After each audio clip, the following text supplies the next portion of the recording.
You're broken down and tired of living life on the merry-go-round, and you can't find a fighter, but I see it in you, so we gon' walk it out.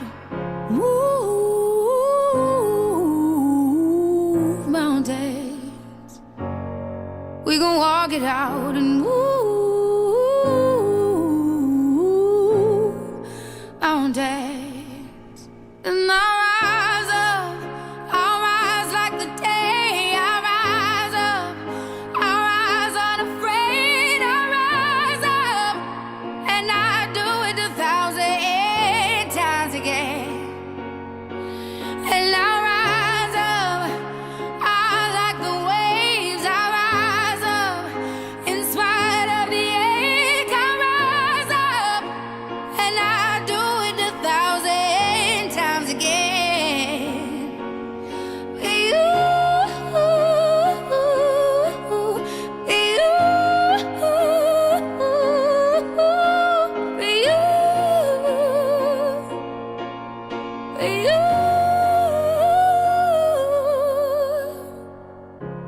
The silence isn't quiet, and it feels like it's getting hard to breathe.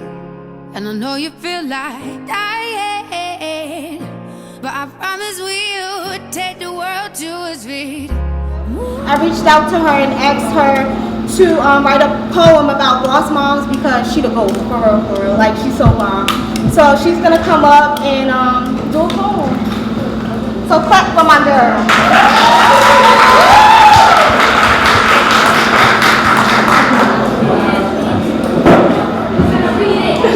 Can everybody be quiet, please? I'm really nervous, y'all, so bear with me. Wait, I'm gonna turn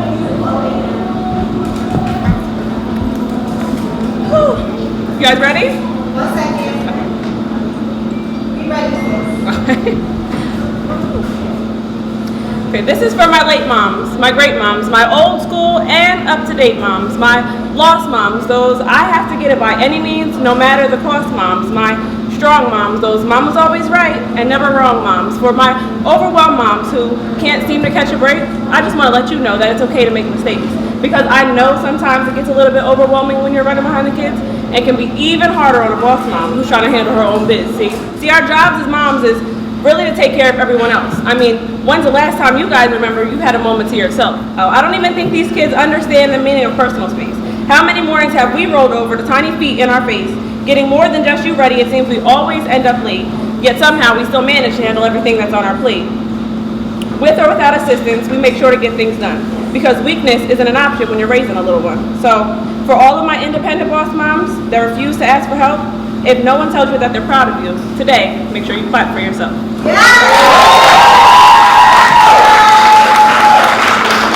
Second speaker, her name is Ashara.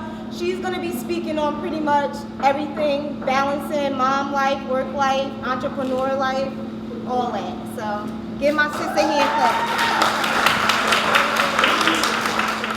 Hi guys. Can y'all hear me? Can y'all hear me? Yeah. Okay.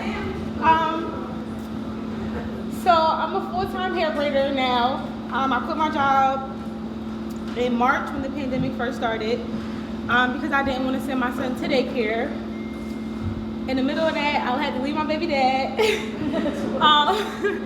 and really like do it by myself, like completely. And it kind of made me look at single moms completely different. So first I want to shout out to y'all. If you're a single mom, clap for yourself right now.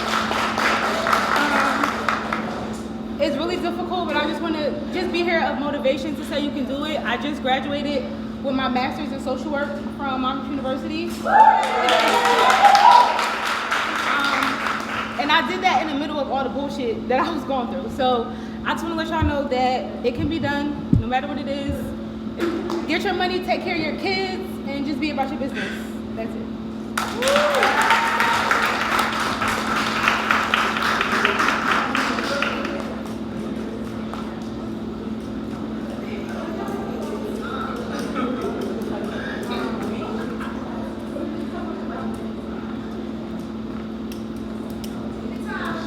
I am. So she second. Am I on my third speaker out? Yes. Okay, so I want to call up my third speaker, Clarice.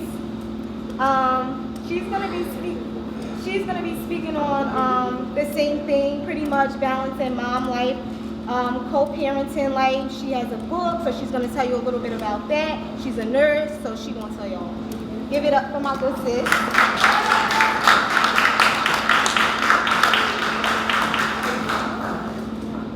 Good afternoon, sisters and queens. Good afternoon. So, first I want to say thank you, Natura, for this beautiful, beautiful event that you put together. So everyone, let's give a hand clap to her. Hey, it's her birthday. So my name is Clarice Bradley. I appreciate and I'm truly humbled to be able to be here. Natura reached out to me and said, you put something in the group last year. And I want to know if you'd be able to come out and talk. And I said, of course, I would be delighted and I would be very honored to do so. She asked that I speak about my trials and tribulations and balancing life, work. You know, people say work-life balance. I don't like to say that. I'm not here to work all day long. I'm here to live a life that God has given me purpose in, and then the work begins. Okay? So here I am. I stand before you. I went off to college. I was always a straight path person. Knew what I wanted to do. Very headstrong. Always about my business since I was a kid. I went away to college, got my nursing degree, came back home, bankrolling, going to the city every weekend. I'm an RN, I don't got any kids, nothing to worry about. Then I meet this shining armor guy, beautiful man, get together. I thought I'd have the whole picture. What's that thing go? First comes love, then comes marriage, then comes the baby and the baby care. Wrong. So I just kind of went lust, a little bit of love, then there's the baby, living together, just living truly not the way I ever envisioned I would be living. I was happy for a little bit. And then started in the cheating, and then started in the choking, and then started in the smacking and the pulling of my hair, then started screaming and calling me whores and bitches and hoes. But I just go to work and come home to you. I come home and I take care of our baby. Like, what am I doing? I could never do anything right to him, and I had given him all of me. I went beyond what I ever envisioned I'd be doing. I went beyond what God told me to do just to please a man. And what the problem was, I wasn't living my purpose. I wasn't living what God had showed me. I was just doing whatever I wanted to please this flesh, this lust that I was chasing after. And it got to the point where I couldn't take it anymore. And I didn't lean on my sisters. I didn't lean on anyone. Here I am, this strong, beautiful, successful black woman. That's typically what happens, right? When you're successful, everyone thinks you have it all, you're doing it all, you got it all right. But I was at home being abused. Insecure, can't leave this man because I don't know what I'm doing wrong. Every day I'm being called all kinds of names thinking I'm stupid and dumb and I'm worth nothing. And I got to the point where I got on my knees and said, God, I can't do it no more. I got the strength, I left. I had to learn, what am I going to do? We had this big 3,000 square foot home, all these beautiful things, and I left it all. I took my stuff, I took my baby, and I left. But here's the kicker. That's her daddy. What am I going to do? I grew up without a father. I don't want my baby girl living without her father. But I had to learn to co-parent with her dad, despite all that he did to me. I asked God, I said, God, give me forgiveness in my heart for this man who's beat me down to the ground where I was in the dark. I didn't know who I was. I lost 20 pounds. Y'all see how skinny I already am. I lost 20 pounds. I was 118 pounds, soaking wet. My job, I couldn't get up and go to work. I was dark. I was depressed. I couldn't do anything. And God said, I'm still here. I'm still here. You are not alone. Lean on your sister. This is my sister, y'all. She got 4 boys and also a single boss mom, okay? And he took me through court because I needed space. I needed time to figure out, how can I do this with this person who was so toxic in my life? How can I do this? I know I'm smart, but he told me I was dumb. I know I'm beautiful, but he told me I was nothing but a whore and a piece of ass to him. How do I overcome this? I had to move in with my mom. I'm 30 years old, a nurse practitioner, living with my mother and my own kid. Driving a Mercedes-Benz, by the way. That's not cute. Driving a Benz and living with my mother. I was so depressed and so down. I just kept leaning on God. God, I know you're here. I know you're here. I kept leaning on God. We're going through court, in and out of court. I gave it up. When I started relinquishing what I wanted and started listening to what God had for my life, when I started keeping my mind in the Word and not the word of society, that's when I started to be more fruitful again. That's when I started to see the light again. You know, joy comes in the morning time, right? Amen? Joy comes in the morning time. And every day I open my eyes and say, God, I got purpose, I'm here. Every day that we open our eyes, ladies, you have a purpose still. So don't let someone put you down to a place where you feel like you're nothing, that you're not smart enough, that you can't do it. And even if it's not a man, if it's just a friend, if it's a coworker, if it's yourself, be kind to yourself. We are so mean to ourselves sometimes. We look in the mirror, we call ourselves all kinds of names. Our God doesn't say that. Our God said we are perfect and beautiful the way we are. He saw us from the womb to where we are right now. So when you wake up and your eyes are open, know that you still have purpose. So I woke up every day and I knew I still had a purpose. I have a little girl. She's 2.5 and she's looking at her mommy. There is no way in hell I'm gonna stay down in hell with this little girl looking up to me. So I started to draw in my depression. I started to write. I have a bit of a creative mind. It's crazy sometimes, but I have a creative mind. I just started writing. And one day I looked at this manuscript that I had. I said, this could be a book. I need other mothers to know that they can do this. I need other children to know that it's okay that you go to daddy's house one day and you go to mommy's house another day, because it's better for you. It's better for our babies to grow up in love instead of hate.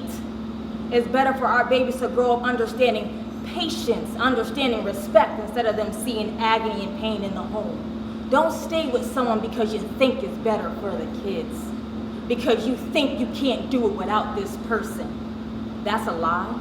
It's a fallacy. Lean on your sisters.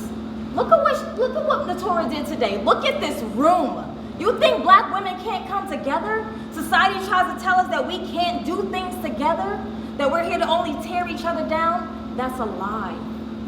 So always constantly look to the light, open your eyes. I wrote that book, and then I started having imposter syndrome. I said, I can't do this. Who am I? That I was being mean to myself again. People encouraged me. My sister said, do it. Just do it. That's a big phrase that I like now. I love Nike. Just do it. Just do it. You want to start that business?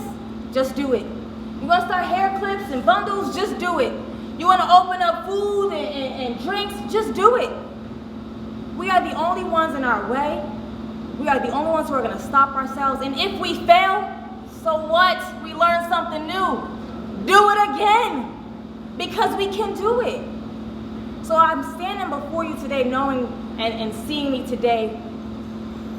I'm a beautiful, strong, successful black woman. I'm a boss woman. I'm a mother. I'm a sister. I'm a friend. I'm a mentor.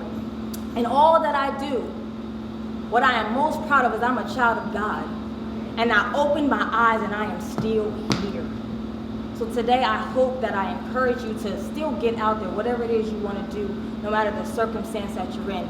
Open your eyes and keep going after it. That book I wrote is called Love Me, Share Me. And I did it because my daughter stopped speaking when she saw the separation between her father and I. She stopped talking. And I wanted her to understand that it's okay that daddy's over there and mommy's over here. It's okay, you got 2 houses now. You got double the toys now. You got extra. So I wrote that book, and if any of you have children and you are co-parenting, if you know a niece, a nephew, or anyone who could benefit from that book, I promise you they'll love it. The pictures are so vivacious and beautiful. Even if they can't read, they start making up their own words to it. And feel free to come by and take a look at it, and I hope you'll be able to purchase one. But ladies, continue on your journey. I want to leave you with a scripture, one that kept me going, and it's Jeremiah 29:11. For I know the plans I have for you, declares the Lord. Plans to prosper you, not to harm you. Plans to give you hope and a future. I thought I had no future when I left my fiance. I thought I had no plans, and I thought God abandoned me. Boy, was I wrong. So don't ever feel that you're abandoned. Lean on your sisters. Remember who you are, and always lean on God. Thank you.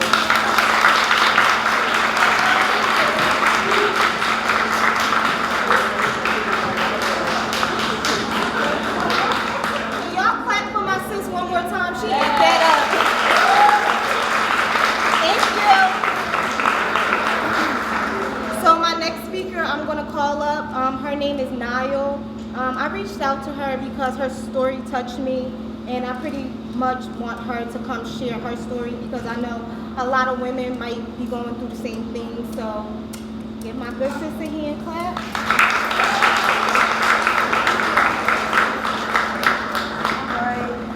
Hi everybody. I'm so nervous.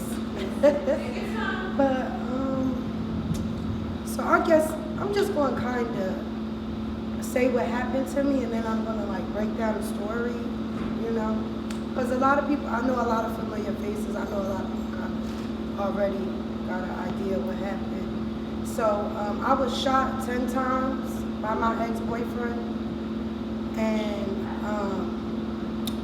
so basically, like we were going, like I was in Atlanta. I was living in Atlanta.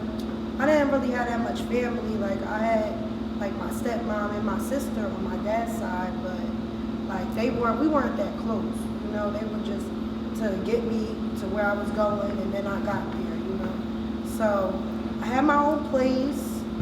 I was like living by myself, doing good. You know, single or whatever, and I was working my job.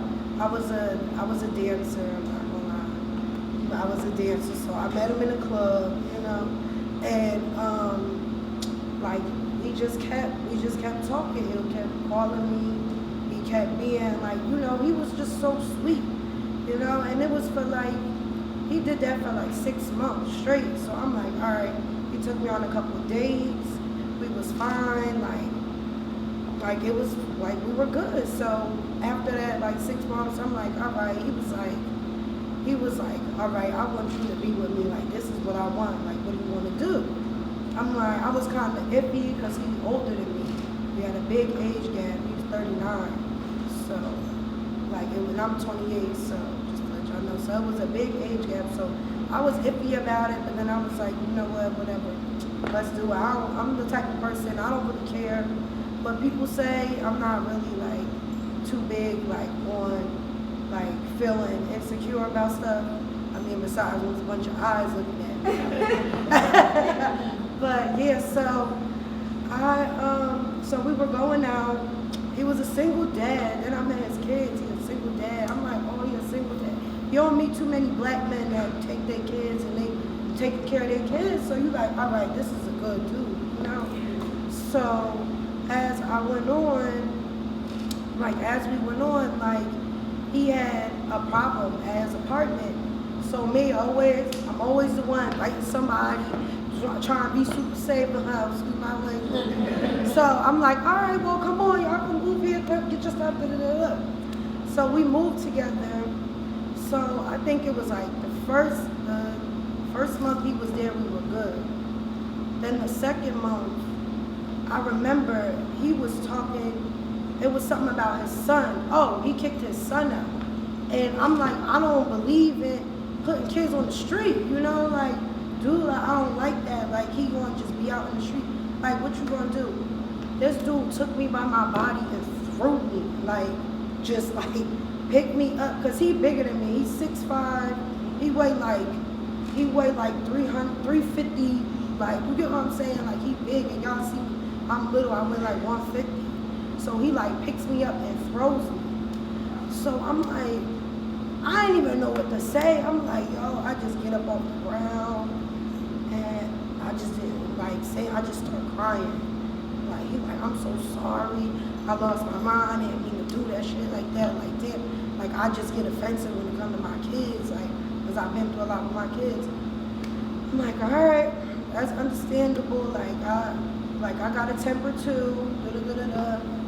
That was a red flag right there. I feel like right then and there, I should have cut it. I should have started cutting it short. Like, I should have started having an escape plan. Like, now that I think back, like, you know, I wasn't thinking like that then. And then, like, as we went on, he was like, you know what, you shouldn't work no more. You know what I'm saying? I don't want you. I want to pay all the bills. Just go get your nails done. I'm like, all right. You know what I'm saying? I'm just like, cool. Like, all right, that's how I'm gonna live for a little bit. I'm gonna get build me a little business up while he working and doing whatever, and I'm gonna just save my little extra money that I'll get here and there, you know? So I'm like, okay, cool. So then my money ended up just getting so low. Like, I just let it get so low because I just got used to getting money from him, and next thing you know, I looked and my money was so low, yo. I was like, yo, I'm really playing myself. You get what I'm saying? So I started trying to do extra stuff, getting out there. He's like, oh, you acting funny. I don't like how you moving on to something, like you just getting up, getting dressed, running out the house, and then you come back in. I'm like, I'm trying to go and get stuff done. Like, I'm marketing with people. I get new numbers, he'll delete them, females and males. He thought I was messing with females and males. Like, he didn't want me to have none of my friends I had before him. I invited him. I would invite him out. I would invite him out with us, and he wouldn't want to come. He would just want me with him, his friends. That was it. Like, that was my life, you know. Like, so I was just like, fuck it. I just got so low. Like, fuck it. I'm just going. Like, he had me. Like, my mind state was like, okay.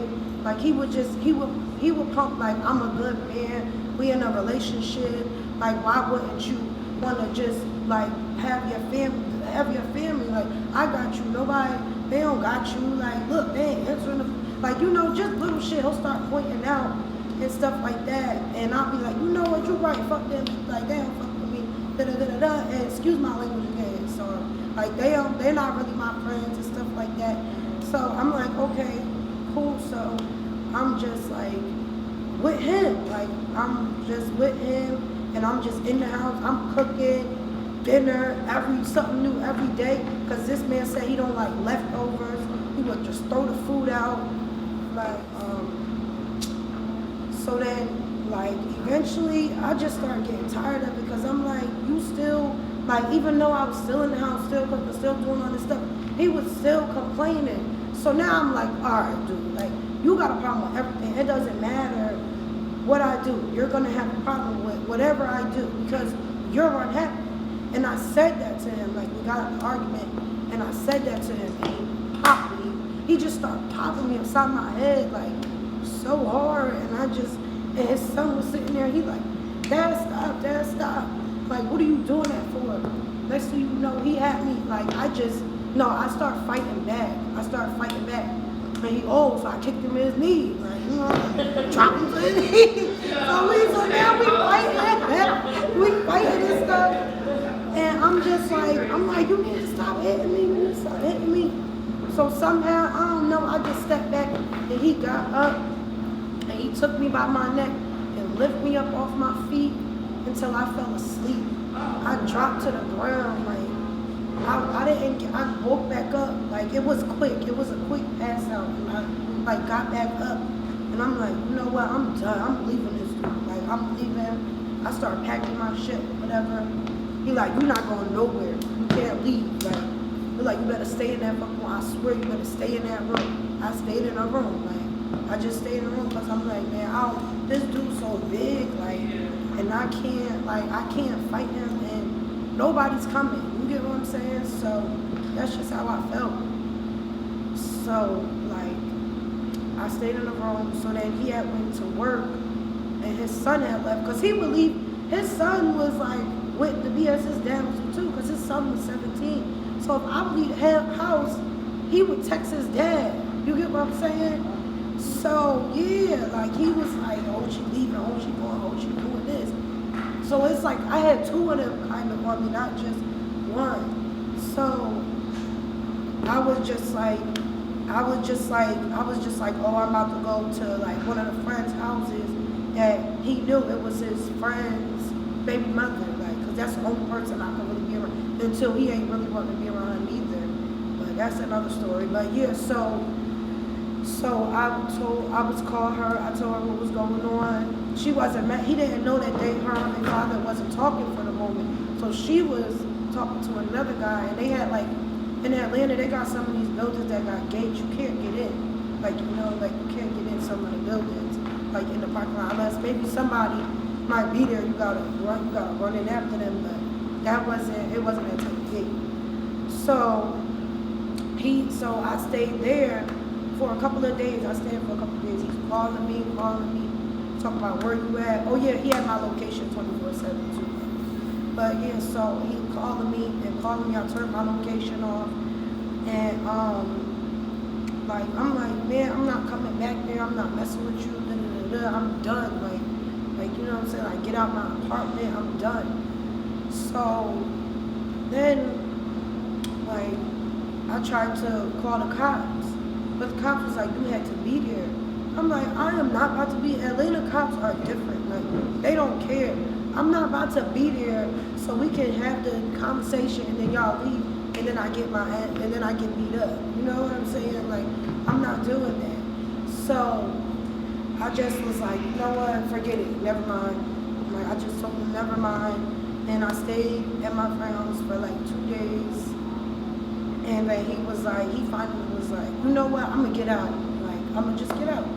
So he left, but he left all his stuff. You know what I'm saying? He left all his stuff, so he would try to say he needed little things and stuff like that, and I would drop it off to him, and so I dropped him off some stuff. He would try to talk to me, whatever, we would talk, and then I would still go back to my apartment. So I was still kind of being cool with him in the middle of him supposed to be getting his stuff and everything. So he wouldn't leave. He wouldn't act crazy when he left, you know? So I was just trying to, mediate the situation, because I know he could get crazy. So I was like, all right, we're cool. So he calls me. Now let's speed up to the 24th, because it was the night of the 24th, and the 25th was my birthday. So he calls me, and he's like, me and my friend about to come over there, or whatever. Is it some niggas over there? I'm like, no, it ain't no niggas over there, just me and my one friend Kwani, and we eating crabs. Come on. He like, oh, well, I'm about to see, can I come there? I'm like, I don't know if I'm going to come. Can I come there? Then I ain't say nothing again. Can I come there? I'm like, all right, you can come. Oh, open the door, I'm in the parking lot. Oh, okay. I'm like, girl, he is in the parking lot. My friend, I'm about to pack my stuff up. You feel me? Because she already knows how he is. She I'm not going to deal with him. Because he really didn't like her for whatever reason. He didn't like her. And, so he comes in, puffing his chest, all that. His friend come in, and his friend has some girl with him. And they all come in. So, so he looking around, whatever. I'm like, there's no dudes here. So my friend and her kids, there's no guys here. So we see it was no guys there and everything. He like, oh, all right, cool. But this B, this broke B, this he broke baby mama, just start going off, talking about her. She like, all right, I'm out. She's like, I'm out, I'm collecting my kids, and I believe it. He was like, yeah, you better leave, blah, blah, blah. So she leave. Now I'm by myself with him, his friend, and the girl. So we're all just hanging out, like we still drinking, whatever. I'm thinking everything's cool. So now his friend was like, all right, dog, I'm ready to go home. You know, they talk. So he like, all right. So we take this 45-minute ride. Because I was in, they call it the east side. He stayed on the south side. So it's like 45 minutes. So we go 45 minutes there, laughing, drinking, laughing. 45 minutes back, laughing, drinking, da-da-da-da. So I'm like, all right, cool. He like, you want me to say at night? I couldn't say no. So I'm like, whatever, come in. So he like, but before any of this, so we walk in, I just get in, I take my jacket off, and I walk to, it's like the distance of like one of these tables. Like I go to the other side of the island, he on the like side by the door.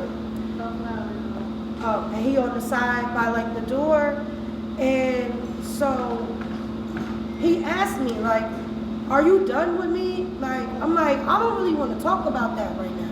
You know, like it's my birthday. We bought it my birthday. It's like 2 a.m. I'm like, I don't really want to talk about that right now. Like, he's like, do you wanna be with me or not? Like, are you done? Are you done with me? I'm like, well, you know what? Yeah, I'm done. Da-da-da. He said, pow, shot, first shot, straight to my stomach. I'm like, it just happened so fast, and I didn't know what to say. I'm like, did you just shoot me? And he's like, yeah. So he keeps shooting. He shoot like, I think he shoot 3 more times. 3 more times, boom, boom, boom. For some reason, I don't know why my body started going towards him. So I'm walking towards him, like walking around the counter, but he's by the door, so I can't really tell you how I was thinking, like right at that moment when I got like shot. Like I don't really know why I started walking in that direction. I just started going in that direction. So then he shoots me a couple more times, like, so he just like, so I think, oh, he shoots me again. So I think I turn this way when he shoots. So then when I turn this way, somehow he ends up shooting me like over here, like in this area, because I turned this, pushed me back. And I just start moving a little bit more, and then I drop to the ground. So I'm wheezing, like in my head. When I hit the ground, I'm in my head like, damn, I didn't even get to do half the shit I want to do. Like, you know what I'm saying? Like, I didn't get to do anything. I'm just trying to breathe. Like, I'm like, no, do not let me die right now. So I'm just trying to breathe. Like I remember exactly how I was laying, like face down this way. Like, I'm breathing in so heavy. I see like as I'm falling. Let me rewind back. I'm sorry if it's like pieced up because I can't really, because this, I don't know. I'm kind of skipping parts because I'm a little nervous. And I'm a little like, I'm trying not to cry. But yeah, so as I was falling, he walked straight down to the balcony and he was still shooting. He was emptying the gun, I guess, or whatever. And I was on the ground, I was wheezing, and I hear him walk to the back to our room, and then he walked back that way. I'm like, as I'm wheezing, I'm like, I don't know how the hell I'm thinking about all this shit. I'm like, I know this motherfucker took my phone. Like, I know he did. He said, fuck it. Like, I already know he did. So I'm like wheezing. So now I start to crawl a little bit. Like, I can't tell you, honestly. I will tell you, I cannot tell you if that door was closed or open, because it was like it was kind of like going in and out. Like if you slowly blink, but you keep walking and you keep moving, that's like how, like everything was playing. Like I was in and out, you know. So I dragged myself across the hallway, and I bang on that door. Nobody answers the door. Nobody comes to the door. So that next thing you know, I know I blacked out. Oh, next thing you know, I blacked out, and then I was like at the top of the stairs, and I know I banged on the last door, and I passed out, and they were telling me like, breathe, don't close your eyes, don't go to sleep. Like that's what they kept telling me, like don't go to sleep, don't shut your eyes, don't, like just stay with us. So like that's basically like, and then I get rushed to the hospital. So like when I woke up, I feel like because I was in shock at the time, so I didn't really have I couldn't really feel too many feelings, like, you know. So when I woke up, I didn't have my phone. I didn't have my phone. I didn't have nobody in the hospital with me. Like I just was like, yo, what the fuck? Like, I could not believe that somebody I was with, somebody that I really cared about, like, wow, like, he really shot me. Like, you know what I'm saying? Like, he didn't just shoot me, he really tried to kill me. Like, and it's just like the first thing I really felt was betrayal, you know, because like, you would just never think you'd be laying in a bed with somebody like that's really trying to kill you. Like, you planning on getting a house, but somebody that really just tried to kill you. Like, you know what I'm saying? Like, you really plan on having a life. Like, you really, honestly, it's just like you really can't put nothing past nobody. Like, that's really how I feel, like, honestly. Because, like, I never would have thought in a million years that he would have did that to me like that, you know? Like, it's just, like, so messed up on so many levels. Like, I have to, my whole life that I built up myself, like, he helped at the end. He came in the end for a couple of months, but I did that myself. I went somewhere by myself, little to no family, made my own money, got my own place. Like, it was my first time. Like, I was so happy to be somewhere else and to just be living my life. And for somebody to just come and insert themselves and rip all of that away from me, like, that hurts. That's not even anger no more. Like, that's straight pain. Like, that's straight pain, you know? Like, I really built up, like, I really had to find where these people were at. Like, nobody put me on. Nobody said, oh, this is so-and-so. Like, I had to walk up to them people in Atlanta myself. Some wasn't feeling me, some was. Like, I had to walk up to them people and talk to them myself. I had to build that up myself, you know? So just having that ripped from me, like, that's what really hurt the most, the betrayal and having my life ripped from me from letting somebody else come in. And the messed up part about it is, y'all know, like, the town we from is like a black hole, you know? So at any moment, I'm pretty sure we all had situations to where you had somebody around you and they did something to you and you was just like shocked. You was shocked more than anything. Like, you just like, wow, like, you'll really do that to me. You know, like, there's no other words for it. And I honestly, I kind of more, like, then, like, my next day, I woke up, I kind of more, like, started to forgive him, which is crazy. Like, I know y'all be like, what? I started to forgive him, you know? Like, I just was like, I don't know, something just came to me, like, God is going to handle him. God is going to handle that. I have something way bigger than you. I'm so sorry this happened. I got you back, though, you know? It's like, I'm so sorry that this happened to you, but I got you back, and I got something way bigger for you. And you need to just hold on to wait, baby girl. But you had to realize that, because you're always sticking your neck out for other people.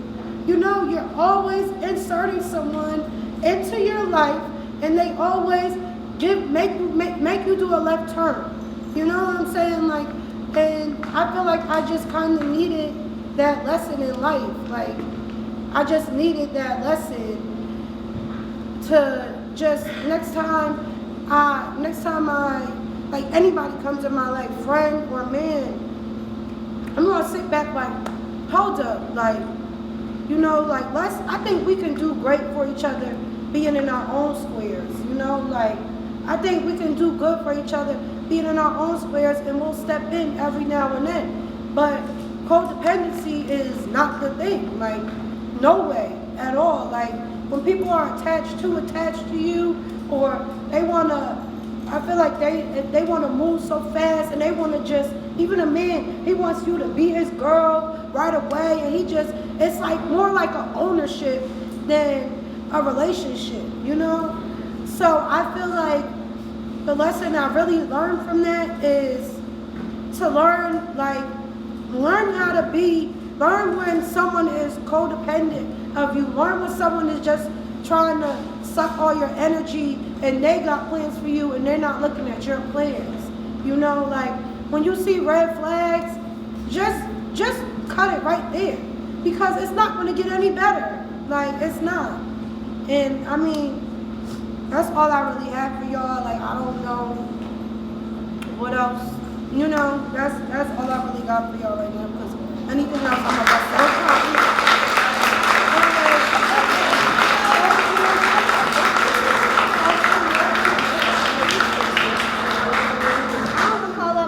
speaker, Benaya. I asked her to come speak on entrepreneurship. She's another GOAT. If you know, you know. She the brown goat. So, and she do lashes now too. So.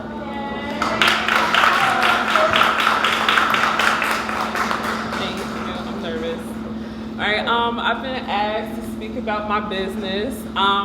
First things first, I want to say I am not a mom, but all the moms here, especially the ones who are working, have businesses. You guys inspired me to do what I'm doing now. I moved to Atlanta May 2020. I moved there working in the medical field. I was actually looking for somebody to do my brows out there, and the girl I went to was talking about how she was giving a brow class that weekend. And I was like, I really didn't have any friends or anything out there yet, so I was like, you know what, I'm about to take the class. I took the class and it just hit off for me.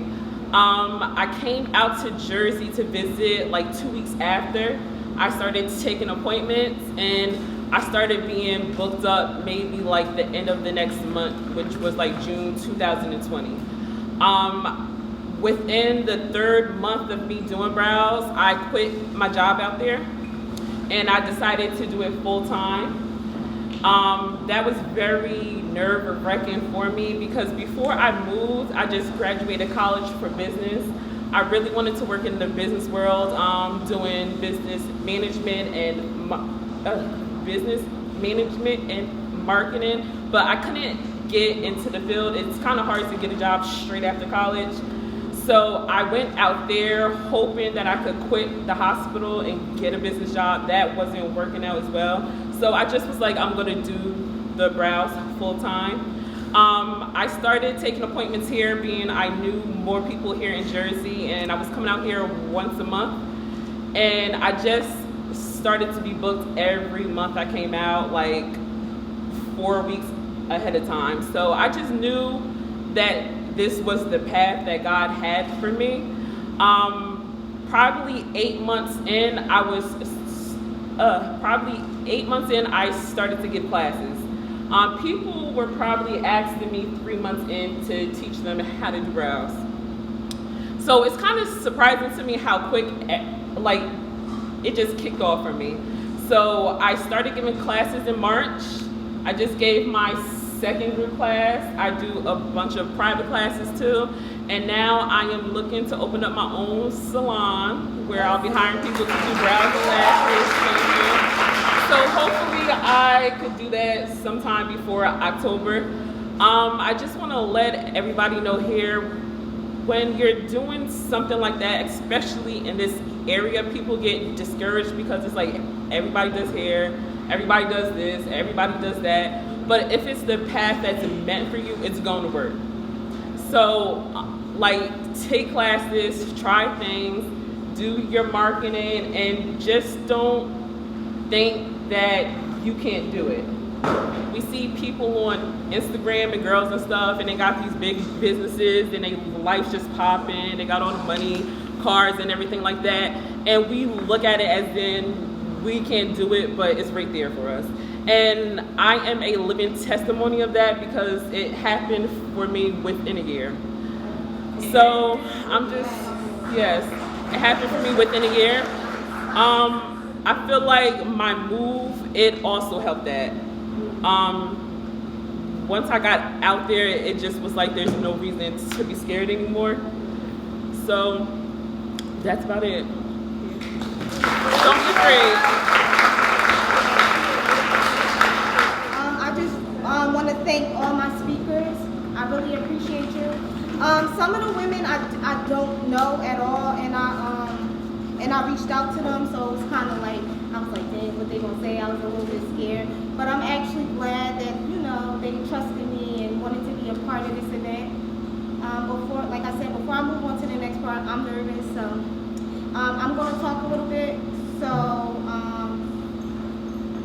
don't want to mess up my makeup, but so I'm gonna take y'all back a little bit. So in 2018, life was, you know, just going like regular. I got into a car accident, and the car accident changed my life. Like I was going on 3 months pregnant with my second son, and I was out of work. I didn't have my car, and that was like two of the most things. Like you couldn't tell me nothing. Like if you know, I'm all about my own stuff. So not having my job and not my own money and not having my own car, it kind of was very depressing.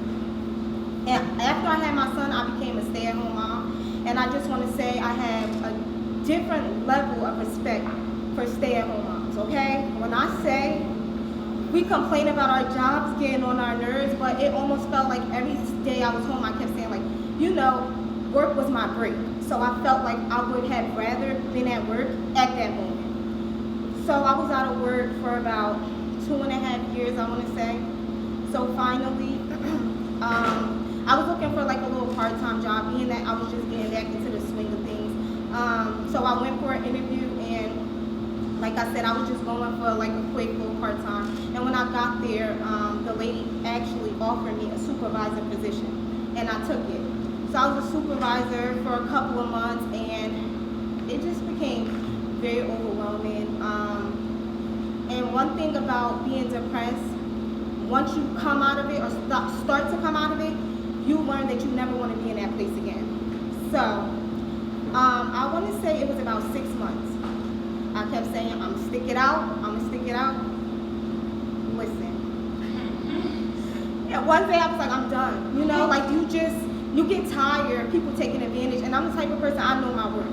I know what I'm working on. I know I have a business that I'm trying to like get going. I'm not gonna let anybody make me feel like I'm not worth what I know I'm worth. So I was like, I left. I'm back being a stay-at-home mom, and I realized that I would rather be at home with my kids.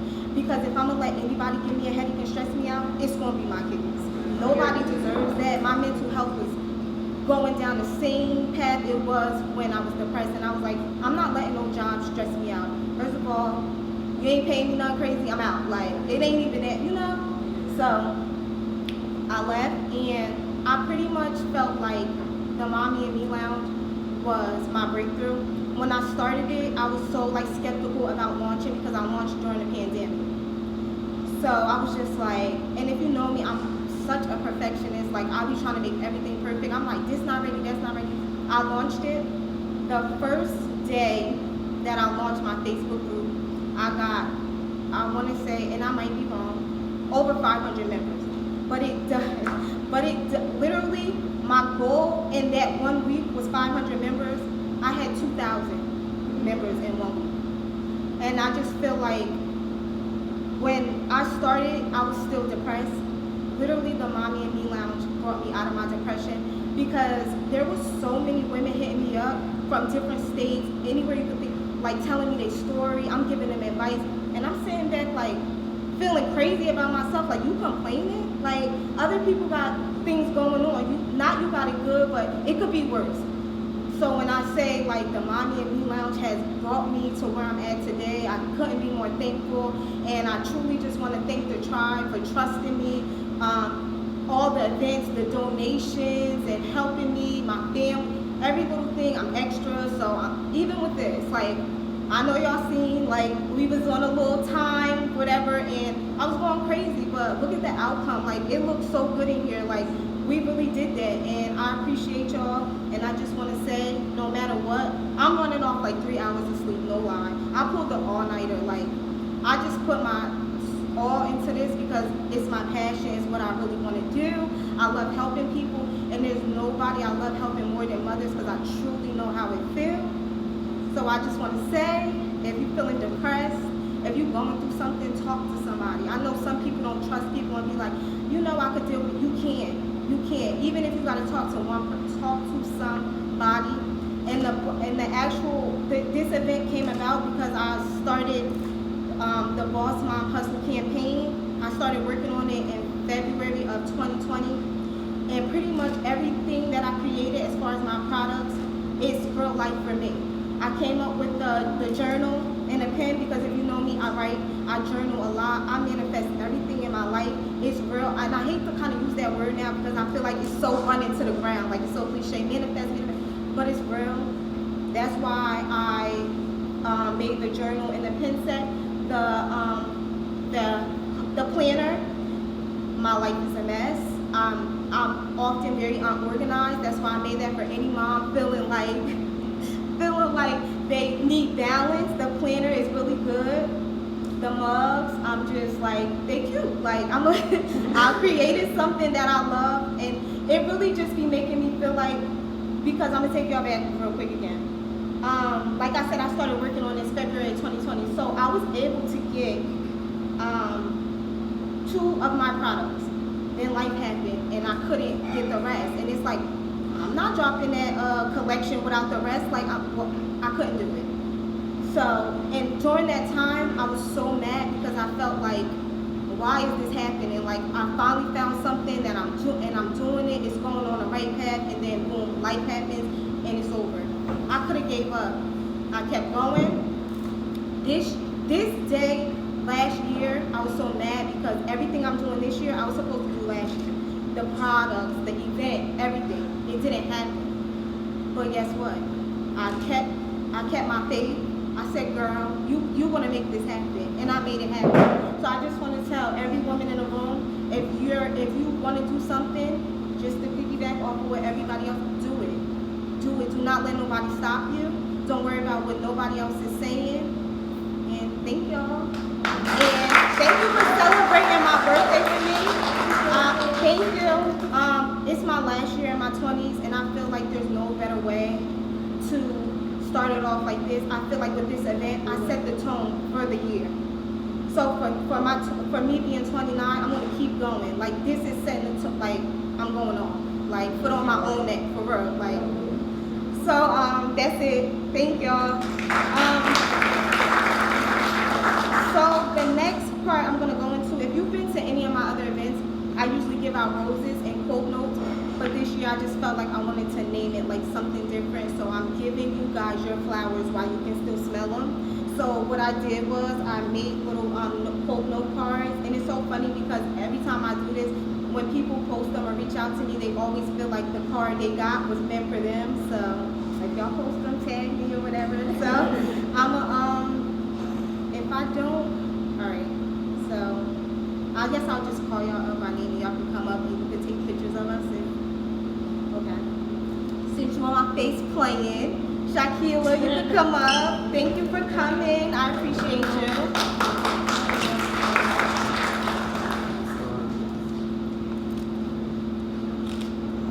Thank you. Shawnee, thank you. Thank you for coming. I appreciate you. Just a little. Thank you. Benea. I'm gonna go around. Yep, good, because it's mine. Thank you. Nakia.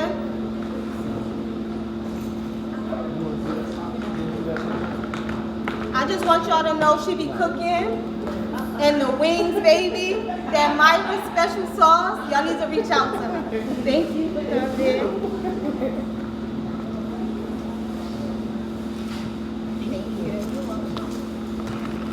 Shara.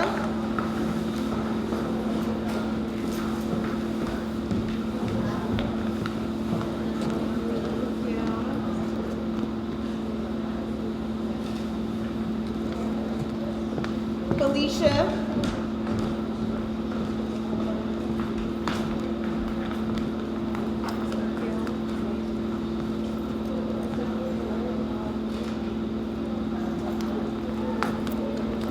Shauna.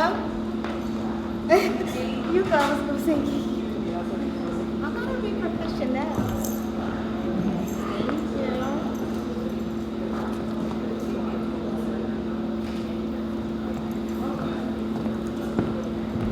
All right, I'm moving on to the next table. Sadia. And this is my cousin. She has a business as well. She sells scrubs. They're bomb, so y'all get with her.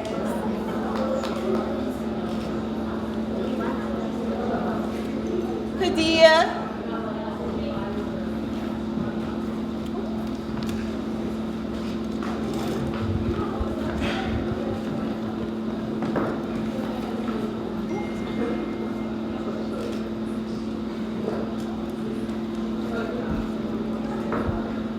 Raja.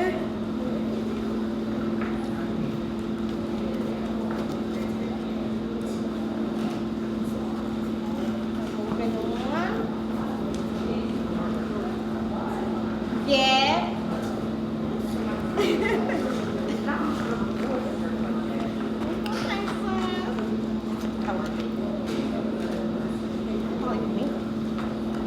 Aisha.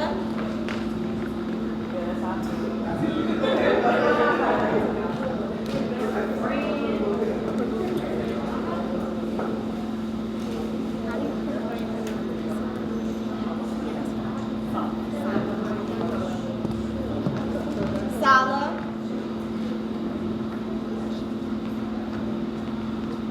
Oh, thank you so much, girl. Sorry. Thank you. Betty, Miss Betty. We'll put some respect on her name. All right, that's enough. That's enough with the shoes, right? I'm sorry. It's all right. Oh, dress is all the way up. Oh, in my butt. Oh, I'm sorry. That's all right, sweetie. Here you go. Thank you. Thank you.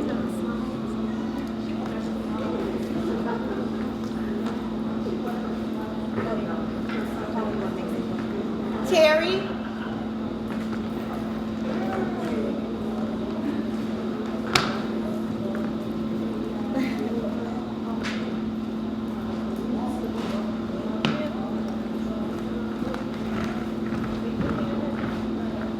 My Aunt Monica. Come on, sis.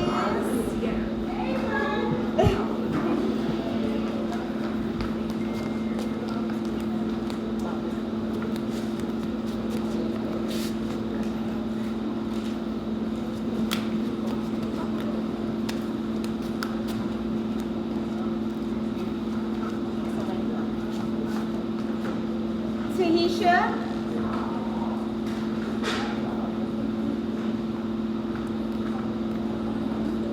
Hi, Monica. Monica. Can you come to my seat? I need the rest of the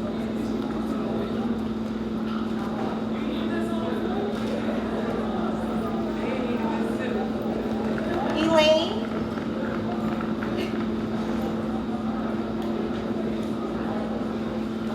If you shy, you could tell me. I won't do you like that. I won't call you up here. Oh, my bad. Thank you. Thank you for coming. Just take a picture. Right here. Right here.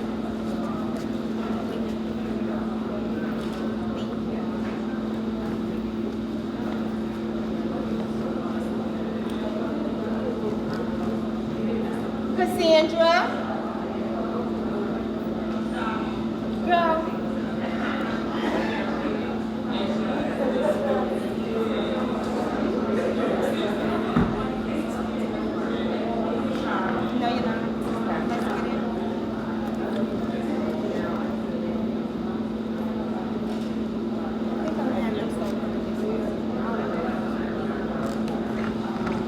Alvita.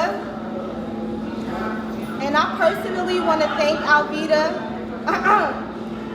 for helping me so much with the Mommy and Me Lounge. She is like my assistant,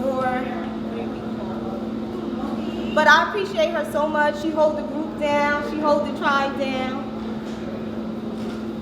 Thank you. You're welcome. Ciasia.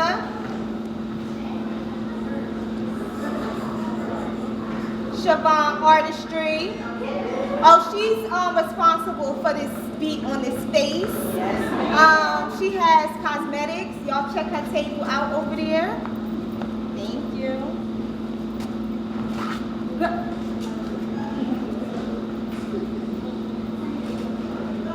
Thank you. Welcome. Kadeja. Let's go. Let's go, mommy.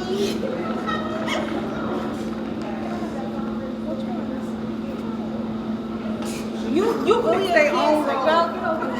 I would do the same thing. Thank you.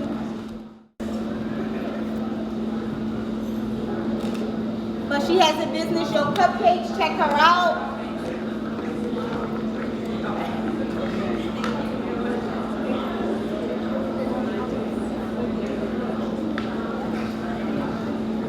Monet.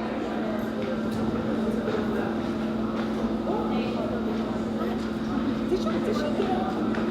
Did she get up when I was there? But she was not right there. Yeah. Thank you. Come on, girls.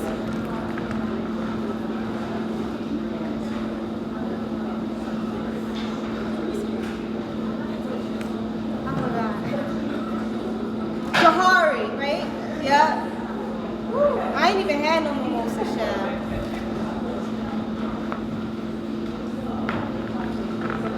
Thank you. I'm like, I saw the tip of my tongue. I saw the tip of my tongue. You want to go? Thank you. Nayana. Don't be trying to hide, sis. Let's go.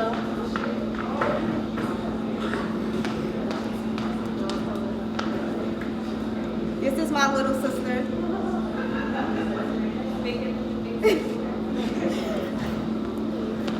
Thank you. Who got mine? Taisha.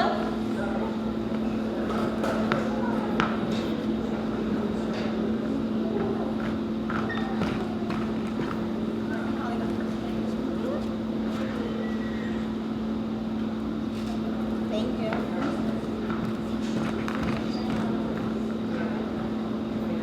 Lachey. Y'all don't like this part? Y'all giving me stink faces and y'all don't even know it. I know. I'm on the spot. Thank you.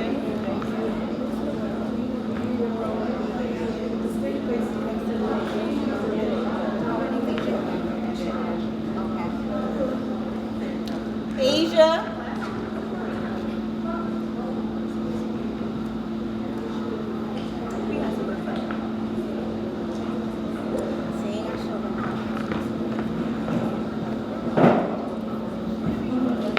Yeah. Thank you. All right. I got you. Ashley.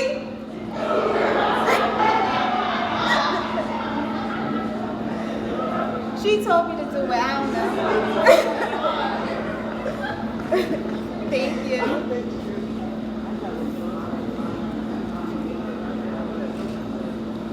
Thank you. Shakira.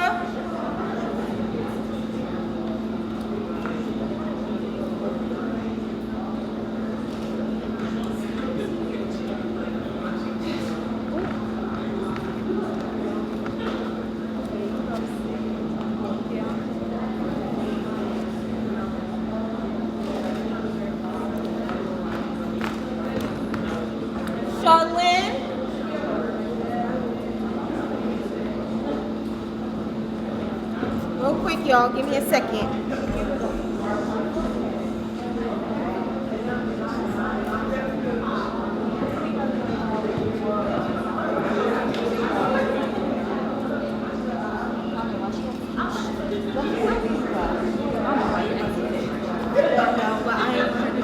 I'm still gonna do it.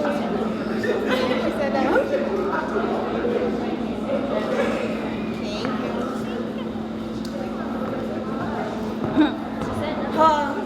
I asked. She told me no, but I'm still gonna do it. My mama, Keisha, let's go. Shut up.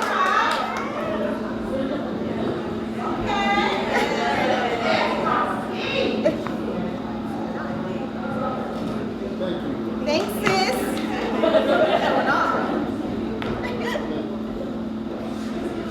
Nashelle.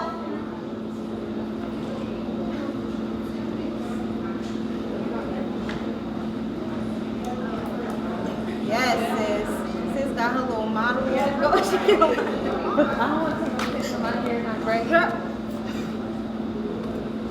Thank you. Shandia, if you shy, you could tell me.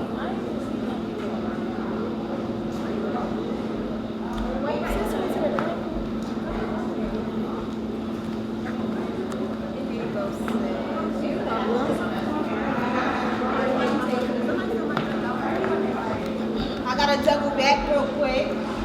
My Aunt Lolo, my good sis.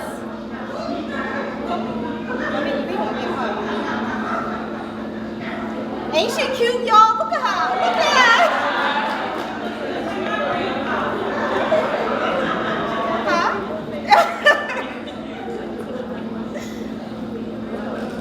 Thank you, sis. Look, I'm getting it twice. Double. Naya.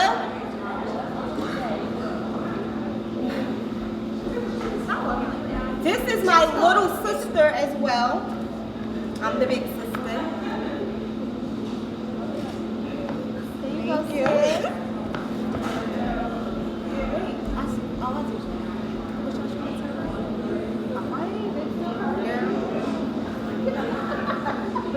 I'll be right back, y'all.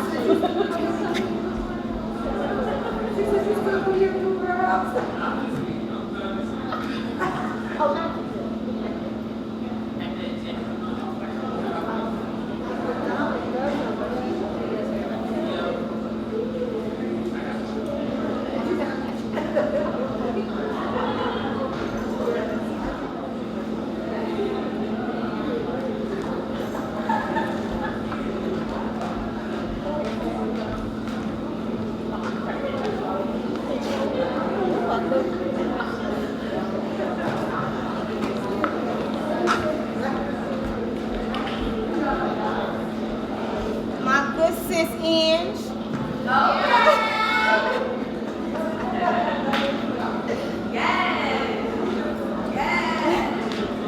Yes, mommy. Yes, mommy.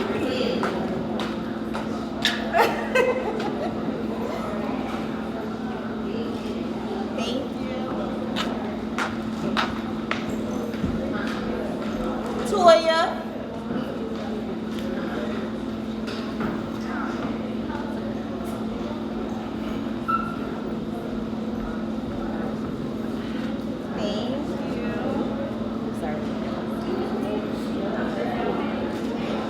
Thank you. Samara.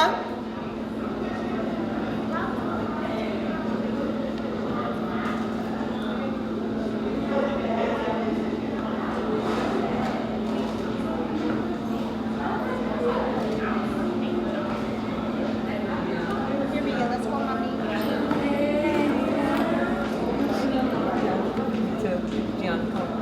Oh, okay. I'm sorry. I'm going to my separate, sis. Oh. She was getting her own. chicken. Oh, sorry.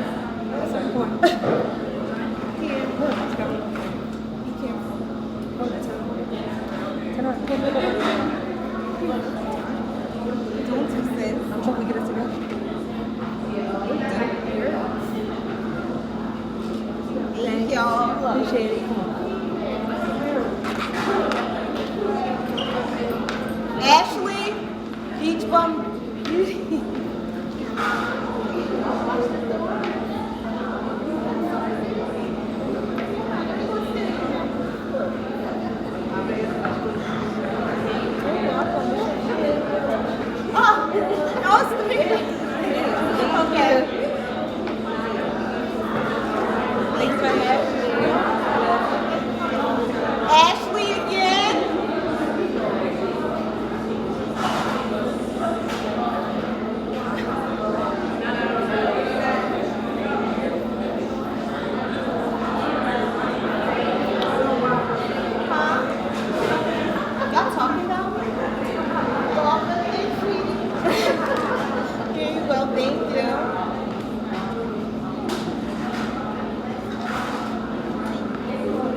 catered the brunch.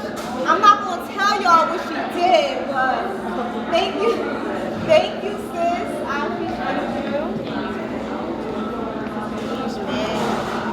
Thank you, sis.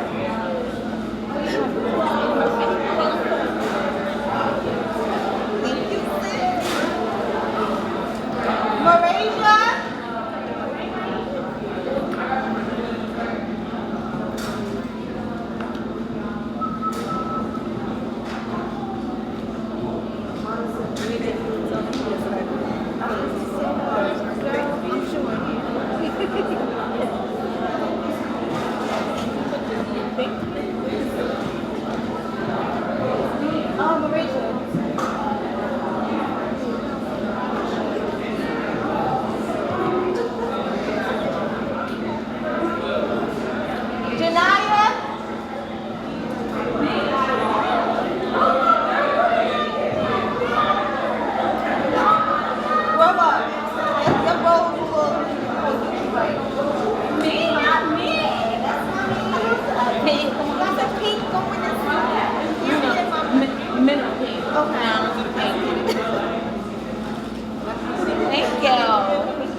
Did everybody get a rose? Yes? Okay, so I pretty much wrote this down. It was 2 a.m. Last year, and I just want to read it. It says, to all the boss moms hustling, I see you, I feel you. To the mom up late at 2 a.m. trying to perfect her craft, I see you. To the mom working at 9 to 5 to keep those bills paid and those babies fed, I see you. To the mom up late studying for their test for school, I see you. To the stay-at-home mom struggling to get just a 5-minute break to herself, I see you. To the mom struggling to find a consistent babysitter so she won't miss out on another job opportunity, I see you. To the mom hiding in the bathroom just to get a peace of mind, I see you. To the mom who hasn't ate all day because she simply forgot, I see you. To the mom who desperately needs a break but doesn't trust anyone with her kids, so she just deals, I see you. To the mom trying to figure out life right now because you feel stuck, I see you. To the mom who didn't ask to do it alone but has to anyway, I see you. To the mom struggling to take care of herself but has to get up every day and take care of her babies, I see you. To the mom who's grieving the loss of a child but still waking up every day and pushing, keeping it pushing, I see you. To the mom raising a business and babies, I see you. To the mom who wakes up some days not knowing how she's going to get it done but still gets it done, I see you, I feel you, you are not alone.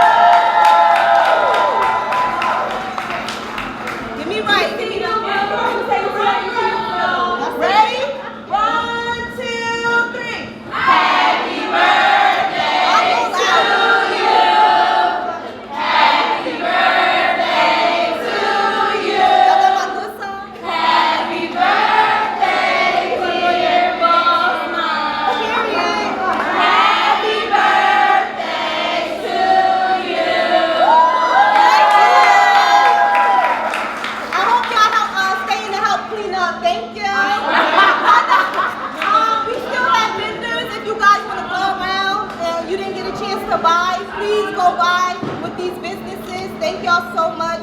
I appreciate y'all. And next event, we lit again. You was on the, yes, you was on the phone. I looked over there. I didn't see you, but I'm here now. I said I'm a skipper. I'm gonna wait. Candace, no, you was running your mouth. Thanks so much. Thank you so much. Oh yeah, that's it. Bye, Patricia. It's a violence period, and it's called Love, Loyalty, Unity, and Versatility. And I just wanted you to keep an eye out. If you want my Instagram, you can come to me. I have my business Instagram that you can follow. I follow a couple of you already, so I'll just follow you on the page. And that's all I really wanted to say. Thank you. Thank you, Nyla.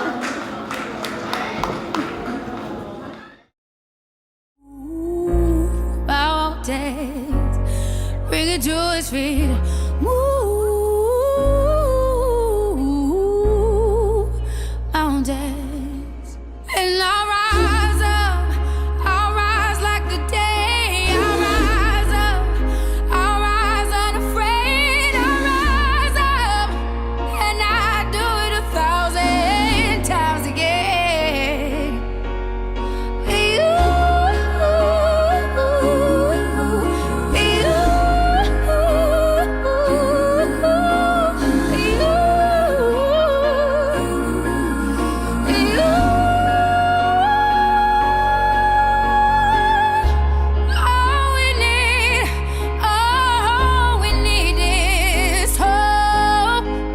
We have each other, and for that we have each other, and we will rise, we will rise, we will rise, we'll rise. I'll rise up, rise like the day. I'll rise up in spite of the ache.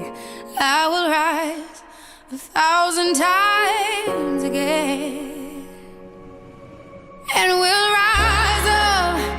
I like the waves. We'll rise up in spite of the ache. We'll rise up, and we'll do